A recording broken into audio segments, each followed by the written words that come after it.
Hi అండి. మీరు ఎప్పుడైనా మా గోదావరి స్టైల్ చేపల పులుసు చూసారా? లేదా? అయితే చూసేయండి.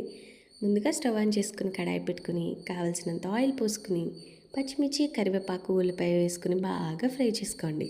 మీరు కావాలంటే టమాటో వేసుకోవచ్చు, లేదంటే స్కిప్ చేయండి. కానీ టమాటో వేసుకుంటే చాలా బాగుంటుందండి.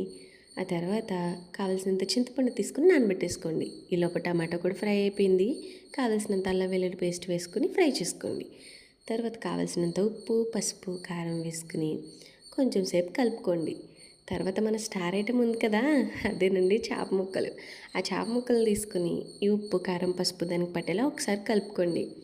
మర్చిపోకండి, ఇప్పుడు మాత్రమే గట్టి పెట్టుకోవాలి. తర్వాత పెట్టుకుంటే చేప ముక్కలు విరిగిపోతాయండి. తర్వాత మనం నానబెట్టుకుని చింతపండు పులుసు ఉంది కదండి, దాన్ని తీసుకుని దీంట్లో వేసుకొని ఈ చేప ముక్కలకి బాగా పట్టి బాగా ఉడికేంత వరకు దాన్ని అలా వదిలేయండి. ఈలోపు మనం మసాలా దంచుకుందాం. గసగసాలు, జీలకర్ర, వెల్లుల్లిపాయ వేసుకుని బాగా దంచుకోండి. కావాలనుకుంటే ఇక్కడ మీకు ఎవరి మీదైనా కోపం ఉంటే వాళ్ళని తలుచుకోండి, త్వరగా ముద్ద అయిపోతుంది. ఈ మసాలా ముద్దను తీసుకుని ఆ చేపల పులుసులో వేసి ఇంకొంచెం సేపు మసలనివ్వండి. అంతేనండి, మన గోదావరి స్టైల్ చేపల పులుసు రెడీ అయిపోతుంది. దీన్ని వేడి వేడి అన్నంలో వేసుకుంటే అద్దరిపోద్దండి.